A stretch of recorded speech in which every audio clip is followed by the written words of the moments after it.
Olá, boa noite. Hospital de Clínicas de Uberlândia contrata funcionários. Ética na universidade e fora dela é tema do nosso debate de hoje. Tem ainda vagas do mercado de trabalho em Uberlândia. O Jornal da UFO está no ar.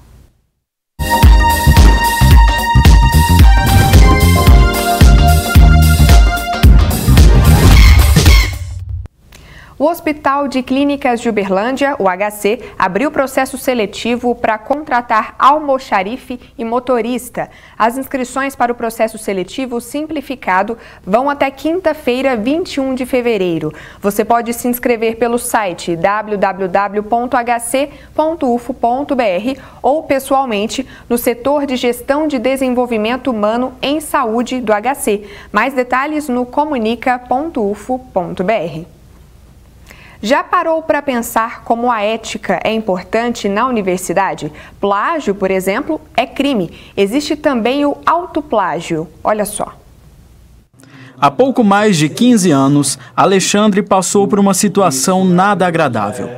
Ele descobriu que o trabalho de tese tinha sido plagiado. O meu co-orientador, o Dr. Flávio Dantas, ele fazendo lá uma pesquisa pela internet, ele localizou, por acaso, entre aspas, um trabalho muito semelhante ao que eu havia desenvolvido e o que ele havia orientado. E aí ele viu um link de uma dissertação de mestrado de um outro colega meu, esse colega que teria feito uma dissertação na USP, com um título bem parecido do meu.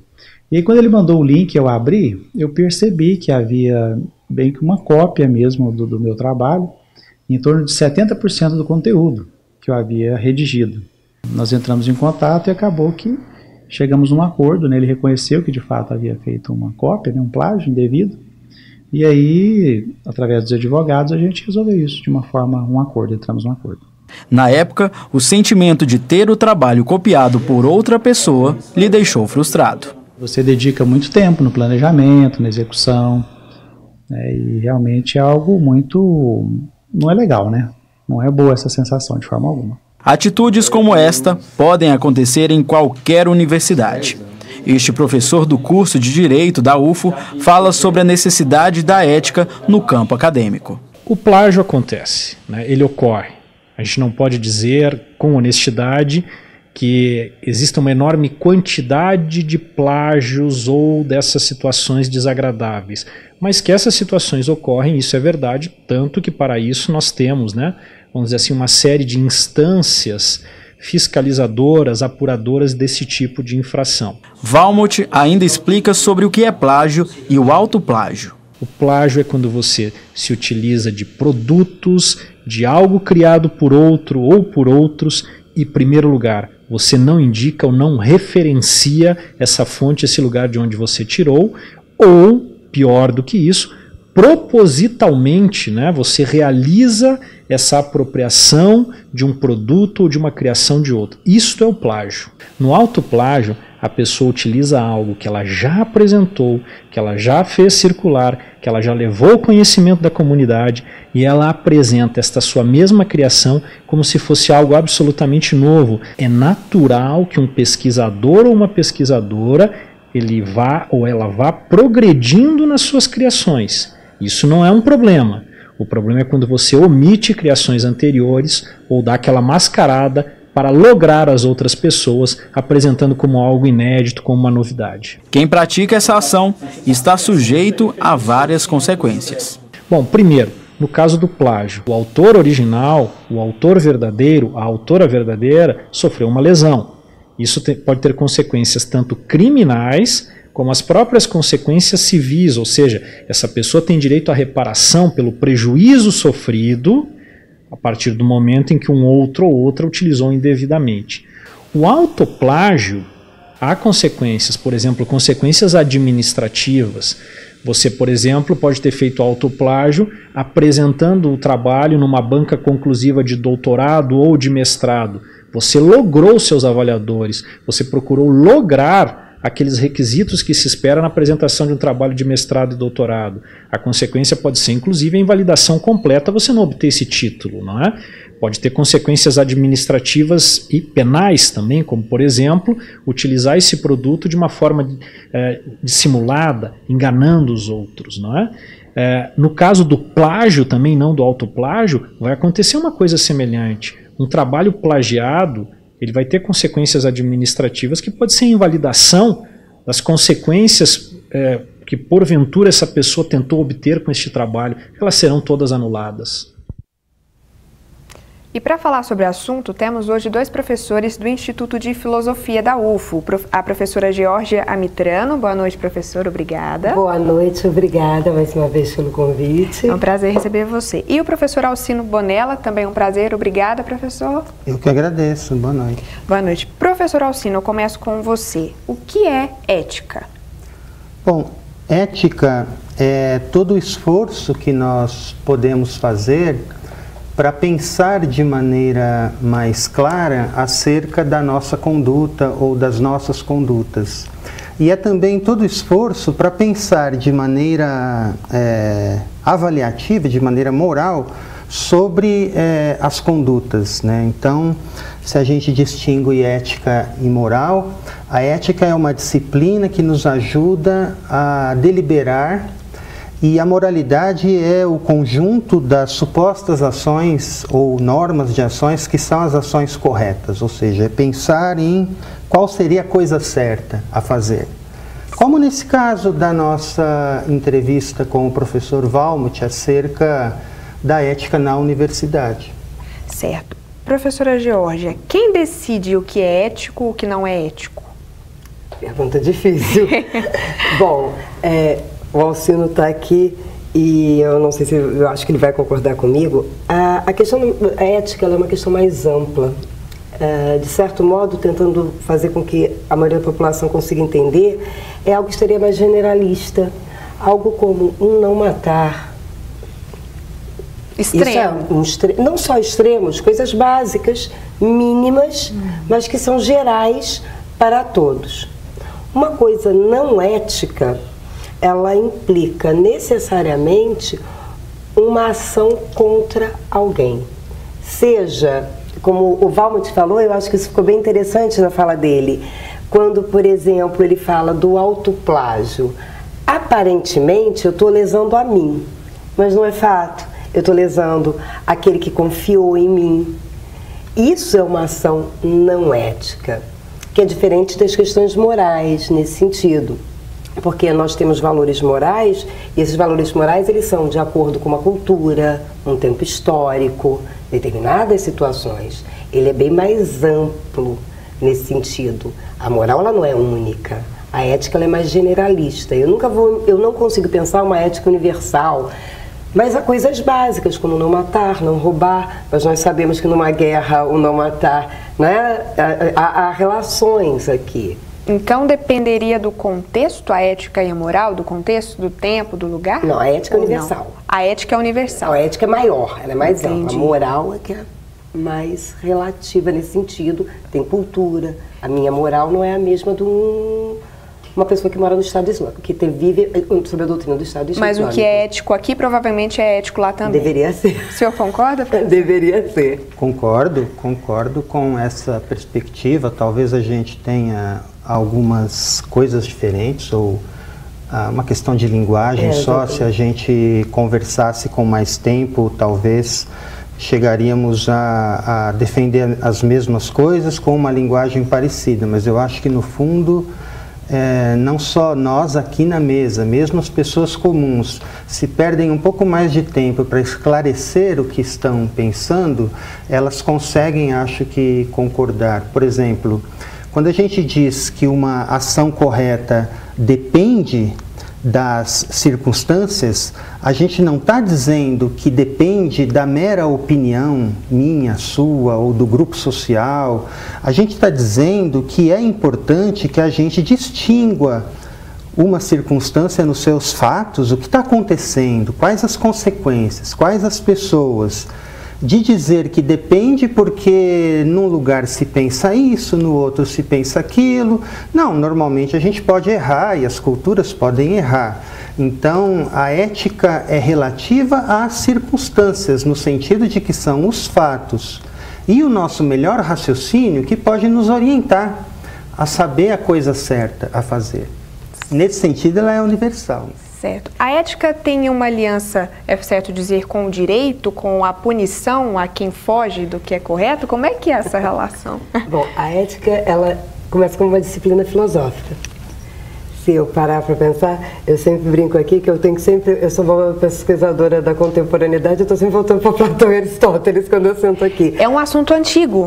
Sim. Né?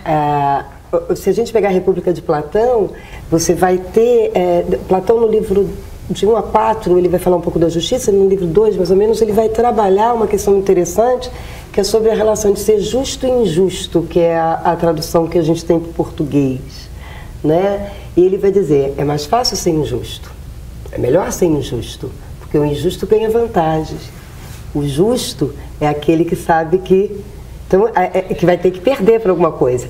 E já Aristóteles tem a Ética Nicômacos, que é um livro que supostamente foi dedicado ao filho, onde ele vai falar sobre essa relação de deliberar, vinculando a relação com a polis, que a gente chama de política, mas que a gente poderia traduzir para os termos de uma relação social como um todo. Apesar de terem distinções, eu acho que fica mais fácil de fazer um pouco essa leitura, né? Porque a gente pensa política de outra maneira. Certo. Bom, e tem mais gente que vai participar do nosso debate, pessoal, nas ruas. A gente foi conversar com as pessoas para saber o que elas observam sobre ética ou a falta da ética nos estudos e no trabalho. Olha só.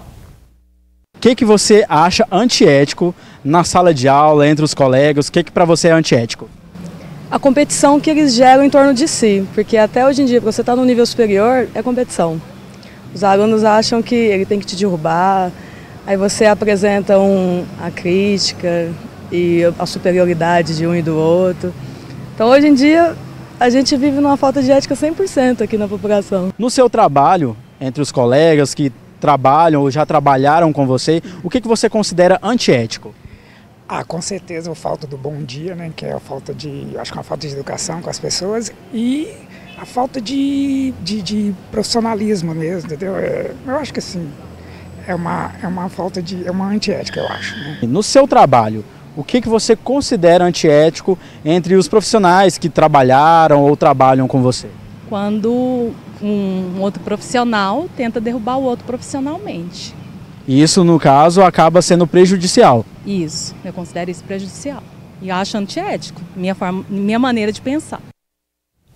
Professor Alcino, a gente viu que as pessoas comentaram sobre competição, algumas palavras-chave aí, né? Competição, um derrubar o outro, até a falta de educação, de cordialidade é classificado nessa questão de falta de ética. O que o senhor acha sobre essas nossas opiniões das ruas? Eu acho que as pessoas registram algo que está correto e pode ser facilmente justificado.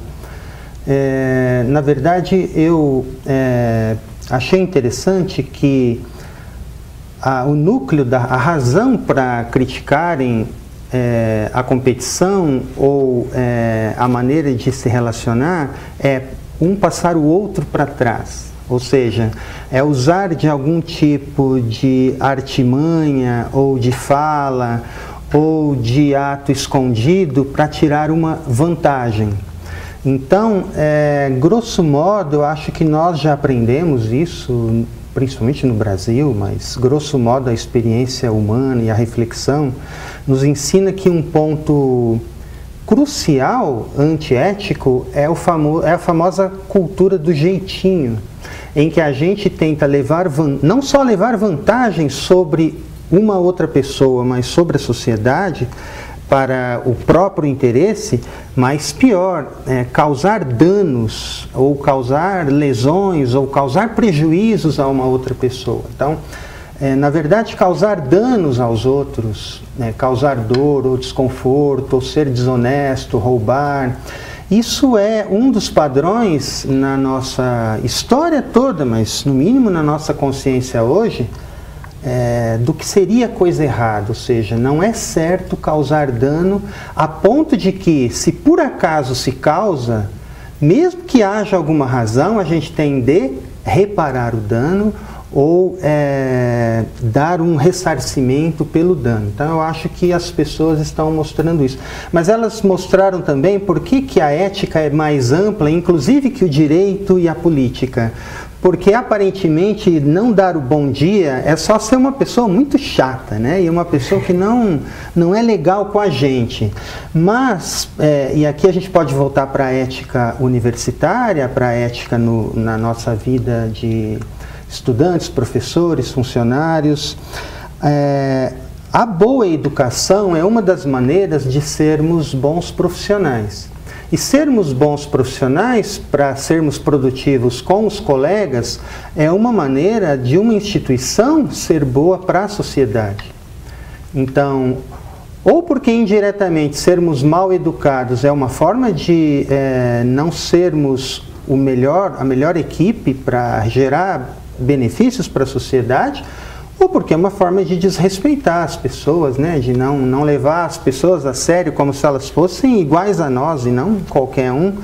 Eu acho que até a má educação é realmente algo eticamente questionável. Concordo com o público. É uma relação, né? Bom, hora da previsão do tempo. Amanhã deve ter chuvas nas cidades aqui da região, olha só.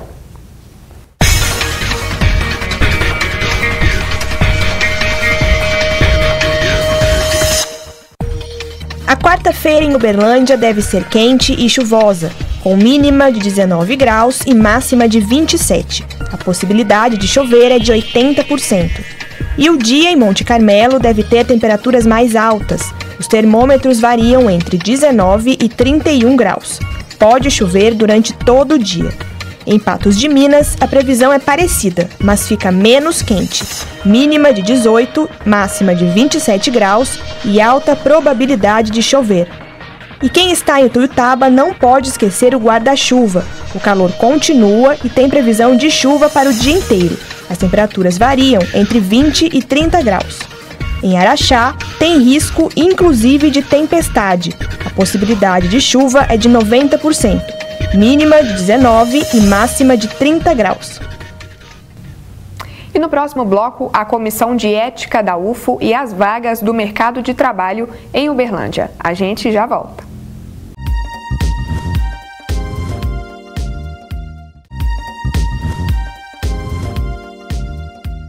Estamos de volta. Vamos conferir as vagas do Cine Uberlândia.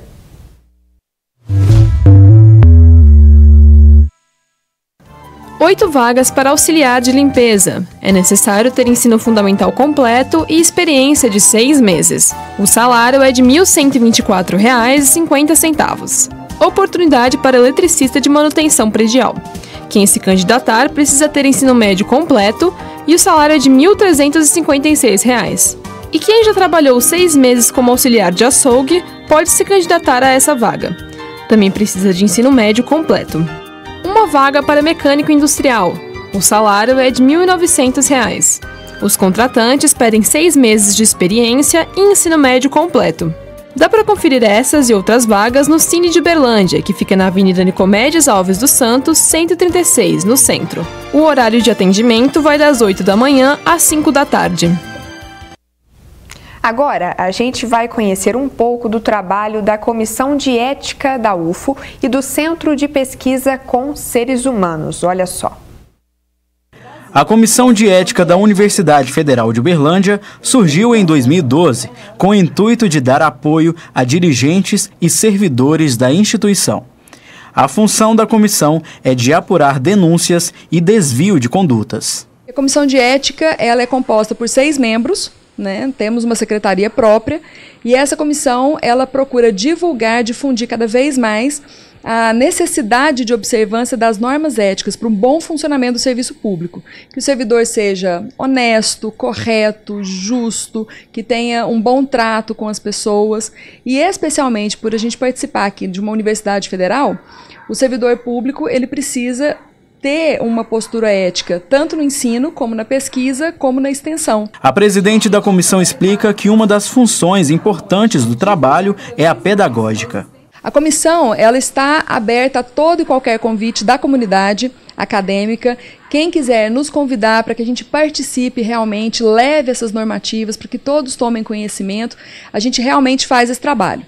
Já estivemos no campus de Patos de Minas, de Monte Carmelo, já estivemos em Ituiutaba, né, realizamos alguns eventos aqui em Uberlândia, inclusive, sobre conflito de interesses, né, chamamos pessoas interessadas em ser nossos representantes nas unidades acadêmicas. Além disso, a UFO possui o CEP, que é o Centro de Pesquisas com Seres Humanos. O núcleo recebe e avalia os projetos de pesquisa da UFO e de outras instituições. Então você que é pesquisador, que quer desenvolver alguma pesquisa que vai abordar uma pessoa para responder um questionário, para participar de um teste qualquer, então nós temos o Comitê de Ética em Pesquisa.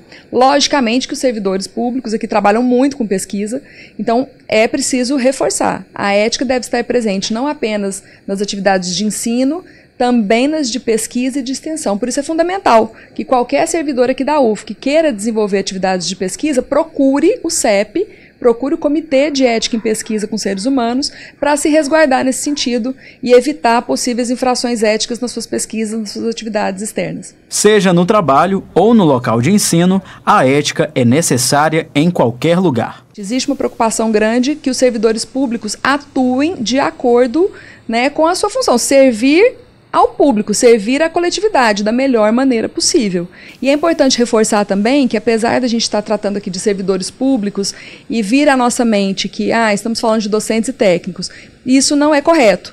Qualquer pessoa que esteja aqui na UFO investida de uma função pública, pode ser um terceirizado, né, pode ser um estagiário remunerado ou não, que atua aqui em funções específicas da UFO, todas essas pessoas estão sujeitas ao Código de Ética do Servidor Público Federal. Professora Geórgia, por que a gente fala da relação entre ética e pesquisa? O que seria antiético na atividade de pesquisa? Bom, começamos com plágio e podemos ir. Então, por exemplo, desde um plágio, um autoplágio, no qual eu estou ferindo alguém, até a questão da educação que a Alcino falou. Eu sou uma servidora pública.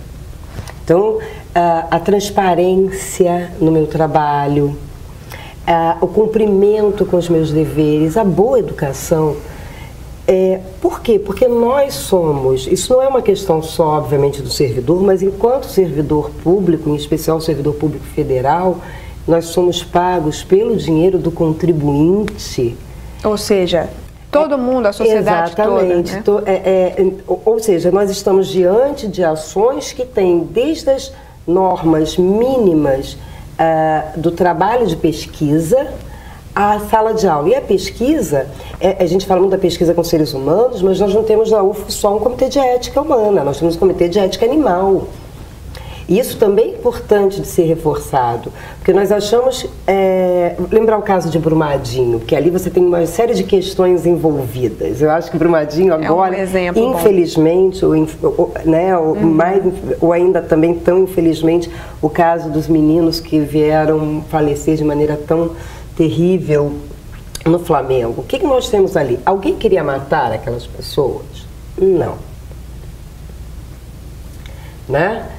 Porém, ali você tem uma série de fatores, desde um alvará para o local onde os rapazes estavam, né? Uma vez eu vi uma pergunta no Facebook que foi muito interessante. A pergunta não é, a questão não é eles não têm alvará, a questão é por que eles não têm alvará. Aí eu diria, a pergunta seria, por que eu deixo funcionar nessas circunstâncias? Essas questões todas, elas passam. Então, por exemplo, a questão de Brumadinho, nós sabemos que tinham pesquisas.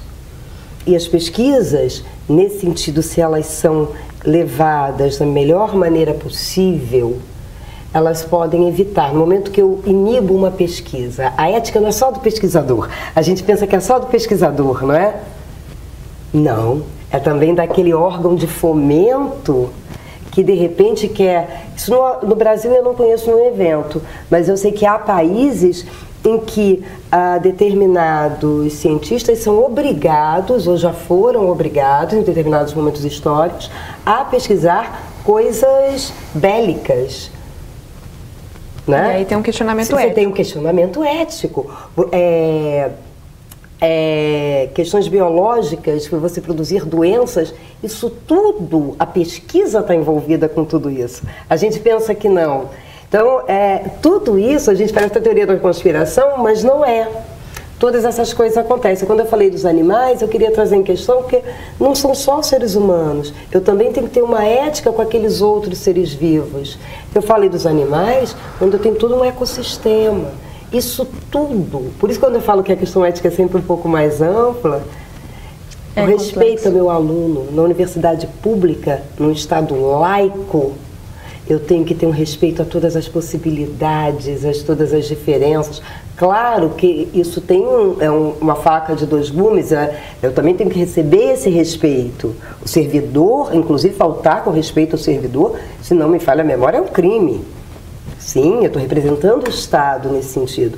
Mas a gente tem que ter essa dimensão de que é acolhimento das diferenças. Então, uma comissão de ética tem essa responsabilidade. Certo. Professor Alcino, e a ética na política? A gente vê muito a palavra corrupção relacionada à política brasileira, aos políticos, que como a gente costuma dizer. Como é que o senhor enxerga a ética na política? Então, por um lado, a expressão ética na política ficou uma espécie de bordão que todo mundo fala e a população, uma parte dela, sempre usa para fazer uma crítica muitas vezes genérica e colocando todo mundo no mesmo pacote e sem pensar também em quais seriam as soluções, esquecendo de ver que muitos dos políticos e das práticas são escolhas da própria sociedade, são praticadas na própria sociedade, né? Não há corruptos sem corruptores, não há dinheiro de corrupção sem lavagem de dinheiro. Então, lembrando o caso do Flamengo, que a Georgia citou, há uma série de, em parte, pequenas falhas éticas que são muito importantes, porque se elas se acumulam, elas geram ou podem gerar coisas muito sérias, desde não respeitar a legislação, como não respeitar a exigência dos bombeiros, mais de 30 reprovações e multas, e a multa não adiantou nada, desde a influência política. Então, na política, a corrupção, a falta de seguir protocolos, o conflito de interesses, o nepotismo, que é colocar parentes ou amigos próximos, são os sinais de uma cultura ética muito deficitária, muito ruim. Certo. Professora, como se aprende a ser uma pessoa ética? Ética se ensina? Bom, por exemplo, eu tenho filhos, né? Eu lá em casa a gente tem uma palavra-chave que é a alteridade. Né? Eu falo, a gente tem que acolher o outro. Eu não gosto da palavra tolerância, porque para mim quem tolera não respeita. Para mim são duas palavras muito diferentes. Nós ensinamos disciplinas de ética, né? A deontologia. Isso, né? Na universidade, na universidade. Né? Hoje, isso é uma questão ética. Você quer ver uma questão ética muito interessante ligada à disciplina da ética? Assim que eu entrei na UFO, eu fui designada para dar aula no curso de ética no curso de Direito. Nesse período, a OAB não cobrava ética na sua prova. Logo, isso não é um número, porque era eu que dava aula, então eu sei quem queria assistir minha aula. 90% da minha turma, eles apenas cumpriam a função que se eu não fizesse chamada, eles queriam a nota. Eles não estavam nem aí. Isso é uma questão muito séria, porque é óbvio que eu vou ter várias interpretações do que seja ética, eu vou ter relações entre ética e moral, eu vou ter uma dimensão do pensamento do privado e do público, mas quando eu não quero minimamente entender o que é essa relação de acolhimento, que implica responsabilidade, mais que respeito, implica responsabilidade para com o outro, isso também vem de casa, vem da escola. E hoje a gente vê uma questão muito interessante, que a gente começou aqui falando sobre moral e ética. Eu estou aqui rindo porque eu falei dos animais e você falou da política. A gente fez uma inversão.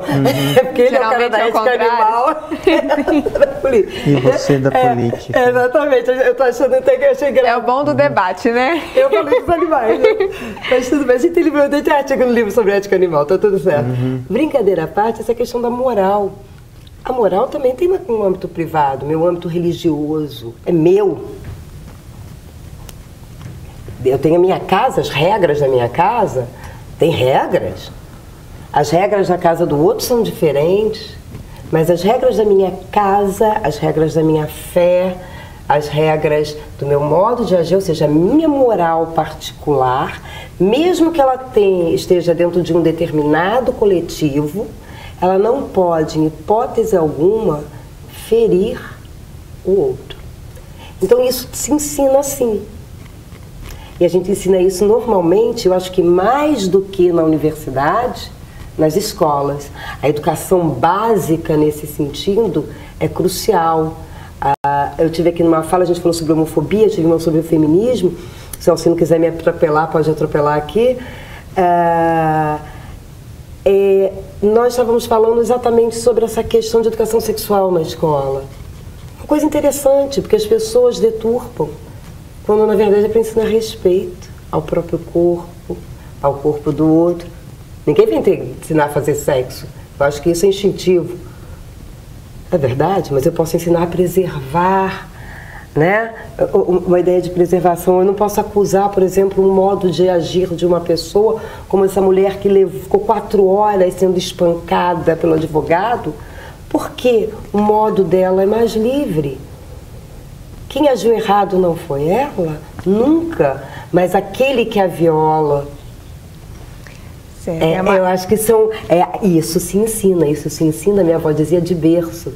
De casa. É uma grande reflexão, né, pessoal? Professora, muito obrigada. Eu que agradeço. Professora Alcino, muito obrigada também. Eu que agradeço. Eu que agradeço. Obrigada a você pela companhia e o Jornal da UFO fica por aqui. Na edição de amanhã, o debate é sobre LGBTfobia, a gente acabou de comentar. Não vai perder. Ótima noite para você e até amanhã.